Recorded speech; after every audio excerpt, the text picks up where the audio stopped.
Biz gunohlarni oshkora, pinhona sendan qo'rqmay qildik. Robbim, lekin baribir sendan qo'rqamiz.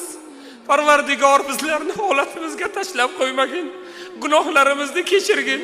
Mana katta jamoat duo qilib, qo'l ko'tarib duo qilib turibdi.